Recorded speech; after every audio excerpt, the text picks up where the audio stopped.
Hello there, welcome back to my channel. Thank you so much for joining me. So if you have watched along and shared in the excitement and the pure joy that was all of the New York vlogs, you will know that there were a huge amount of handbags to be seen in New York. The amount of handbag eye candy was mind-blowing and I could have spent 10 fortunes. I have shared with you so far 3 of the handbags that I did bring home from New York, but in this video I'm going to share with you the bags that I absolutely loved and very nearly bought, but didn't, and why I didn't. And I'm going to put in footage as we go along so as you can see the bag that I'm talking about and when I was considering it in New York. And let's start with the very first bag in New York that absolutely stole my heart. And it is, of course, this mini capucines from Louis Vuitton.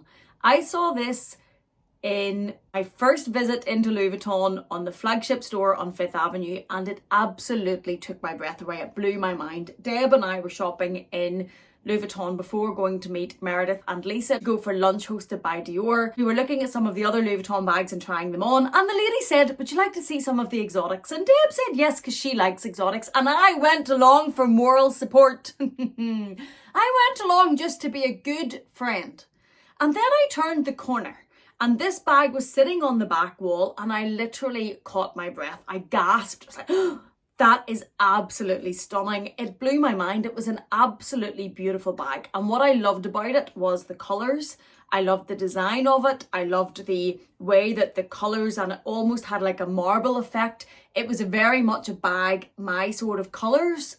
And I adored it. And I was so close. And I said this in the vlog, so close to buying this bag. I actually sent Meredith a picture while we were there. I made Meredith go back to Louis Vuitton to look at it because it needed to be visited. It was that beautiful. In the end, I didn't buy that. And I know it's one that a lot of you had put in the comments that you hoped came home. The main reason was it was an exotic. And I don't buy exotics. And this is no judgment on anybody that does.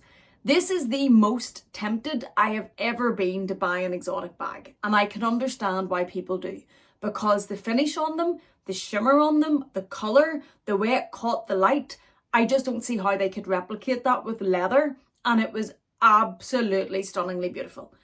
But I just couldn't do it. And I've had a few people ask me in the comment box why I don't buy exotics. I think it's personal choice. Personally, I just don't like what they are. And I know it's hypocritical. Leather bags all through this room. I know it's hypocritical. But personally, I don't buy fur and I don't buy exotics. And I just am not comfortable with it. I don't like the idea of it being so visibly skin. They're just not for me. But this one very, very, very nearly convinced me to rethink that. Another reason I didn't buy it was python, and Meredith, who buys a lot of exotics, has talked about how the python lifts, the scales lift. And when she said that, and then I examined it closely and properly in Louis Vuitton, you could actually see some of the scales lifting on the bag already. The bag hasn't even left the shop, and I think from memory, it was around about $11,000. Beautiful, beautiful bag. But these are the reasons why that one hasn't joined the little mini capucines gang sitting over there. The other bag from Louis Vuitton that I didn't buy was, if you watched the vlog when I was trying this on, there was a lemon yellow Cassan bag. And it had a beautiful chain where the chain was a mixture of metal and resin. It was very, very cool. And the colour of it matched this jacket very, very well. And obviously this jacket did come home. Couldn't leave this behind. And I did try the bag on with it. But it was a bit much lemon for me. I love the jacket. I love it with navy. I'm going to wear it today. It's not really a colour I would wear a lot of, so I'm going to have to work at integrating this in. And the lemon bag, as much as it went, I just didn't think I would love. I think when I was considering it and trying it on, it's because I was getting caught up in this and putting it with this. I don't actually think that I loved the bag enough. And the Cassan bag is very expensive for a leather bag from Louis Vuitton. I do love the chain. I do love the bag if it's the right version. There's none. I haven't bought one yet. Lambskin though, you're going to have to be careful with corner wear. And I think for me, this just wasn't the right colour. And when I got out of the hype, you have to be careful. I have to be careful when I'm trying things on and they're showing you the trainers that go in the bag that goes in. Yes, everything's wonderful and fabulous and I love this and I think it's great and give me all the things. And that's kind of what goes on inside my mind. Dangerous. But I stepped back, couldn't leave this because I absolutely adored this. but I knew that the bag really wasn't the right one, so that bag also didn't come home. In Dior next, we left Louis Vuitton and went to Dior to meet Meredith and Lisa, as I said, and I will link everybody down below in the description box. And we had a little bit of a shop in Dior before going for lunch, and the bags in Dior that caught my mind. And obviously Dior is something that I have said in previous videos that I was taking a pause from buying, so that is obviously something I would also have to consider. But the bags, if we just look at them as the bags and leave that to the side, I loved the New York Paris newspaper print saddle bag that you saw me trying on in the vlog. I think this is so, so cool. I do have a burgundy saddle bag and I have a mini saddle bag over here, this bright pink one. I love the saddle bag. I actually love the shape of it. I like that it's different and it's quirky and that it's just not for everybody. I like that about it. This one, when Meredith first unboxed this one, she has this. I was very tempted there and then to get it because Meredith and I would influence each other quite a bit on bags, and not intentionally. We just have very similar tastes and we're drawn to the same things. And when she unboxed it, I thought, oh, that's very quirky. I like that. That's pretty cool. And I love New York and Paris and all the things. It was available at that time on the UK website, but I didn't order it because I think I was ordering it because I really like the uniqueness of it and the quirkiness of it and it being the newspaper print. When I stepped back from it, I don't actually think I really wanted to buy it for the bag. If I add another saddle bag, I think I'll have to be totally blown away from it because I did have the yellow saddle bag. I still kept using the burgundy and I didn't use the yellow, and I just don't want to make that mistake again.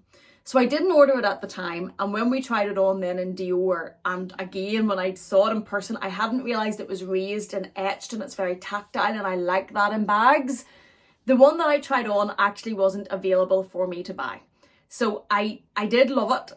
I was kind of glad it wasn't available for me to buy because then I didn't have to make that decision. But I do think it's a very cool and quirky bag, and I think it's a bit of a vibe. I think if you were to just put it with very simple plain outfits, that bag's going to do the talking, and I think it's very cool. The other bag in Dior that I was looking at that caught my attention was the D-Joy in the micro and the small size. The micro was the black and the small size I think was purple. I probably, although the small size makes more sense, I probably liked the micro, and you could fit the iPhone Pro in it. I think it's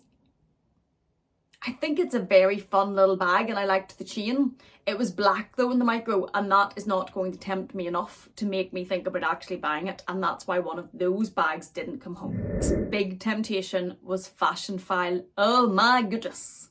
They have so many bags that I could have stayed in there for a very long time. We did stay for a very long time, but I could have kept buying to the point of ridiculously. Even though I've already shown you 3 bags, I could have went further.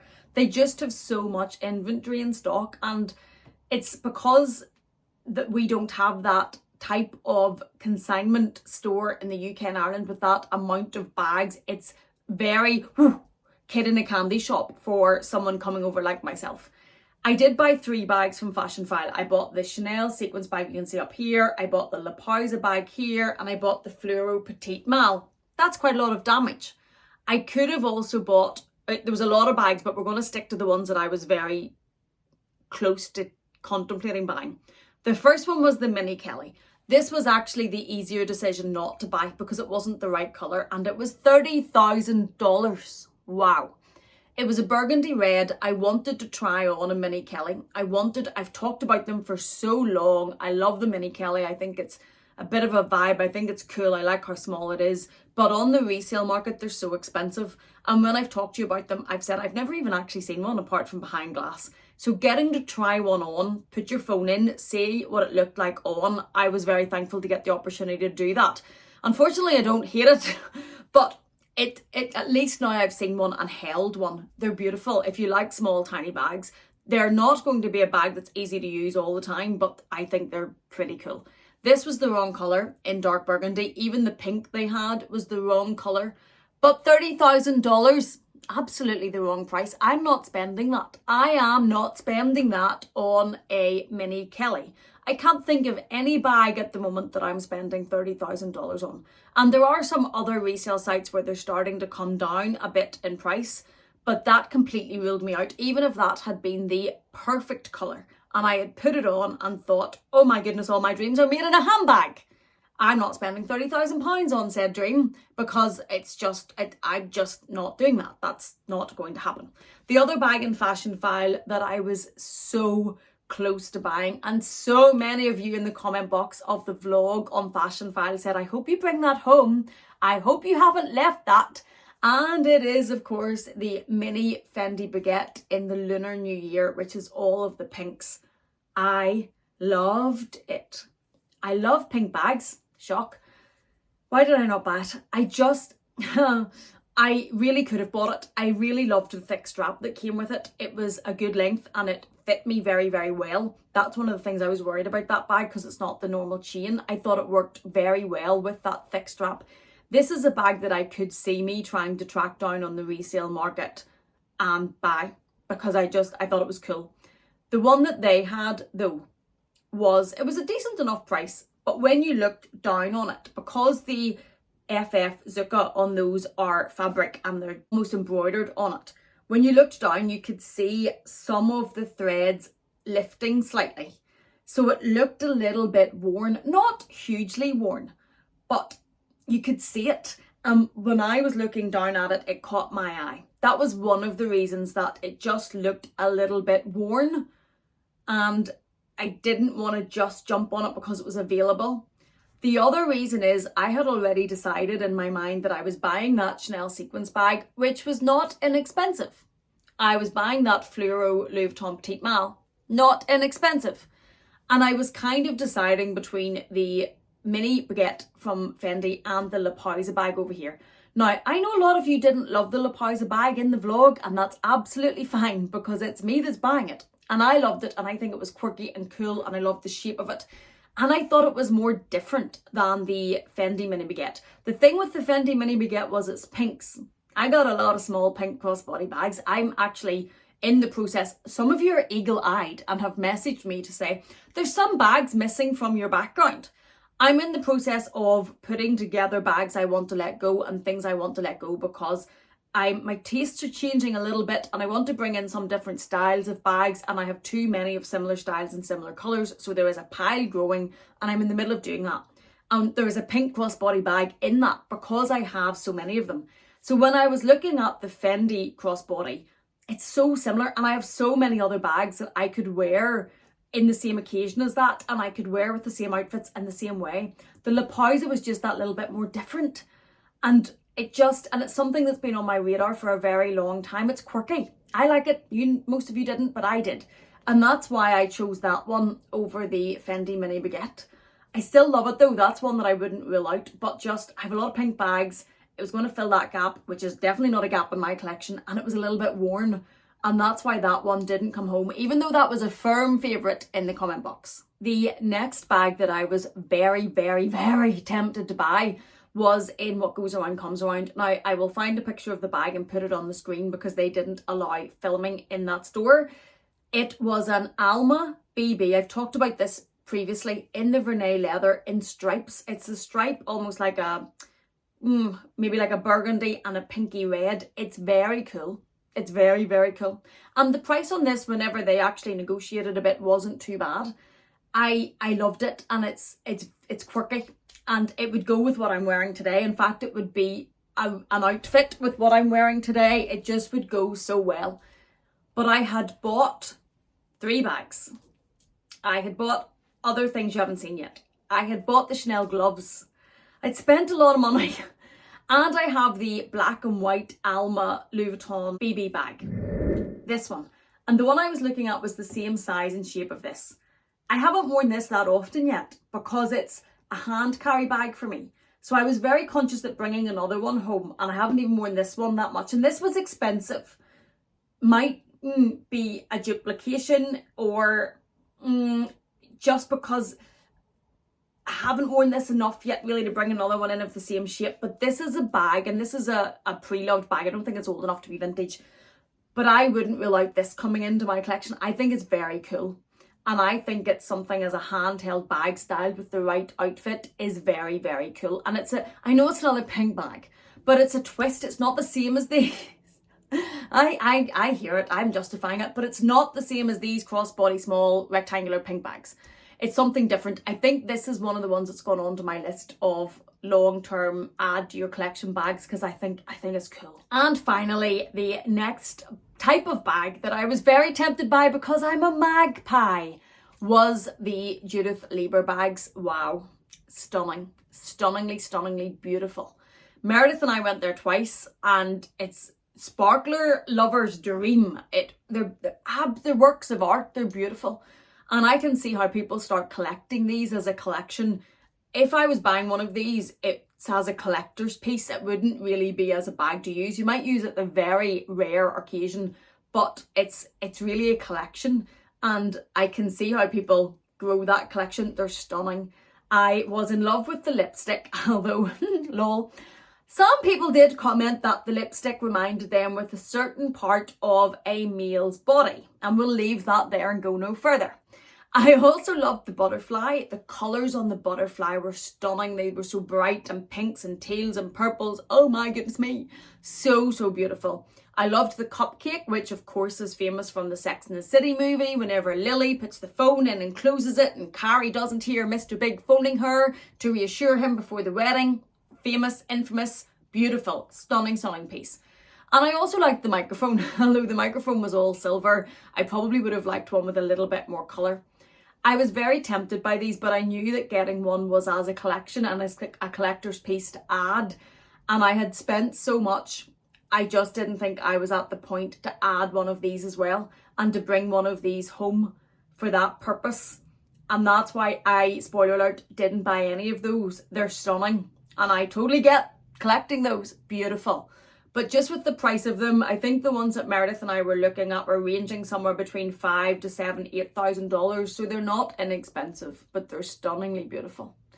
And I wanted one, but I had to have a little bit of sense and leave one of those behind. But beautiful. Anybody that has them, beautiful pieces. So that is a recap of the main bags in New York. There's others, but those were the main ones that I loved and really tempted me and I really considered buying. But these were the reasons why ultimately I didn't buy them and I left behind.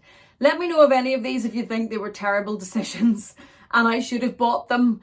Or any of them if you're thinking, yeah, you did the right thing. And as I said, there is a vlog sale being planned. You might see the background changing a little bit. If there's anything you've been kind of thinking about, do feel free to send me a message on Instagram or an email and I can let you know if that's something that's being included or not. I haven't made my mind up on everything yet. It's a work in progress. Thank you so much for watching this video.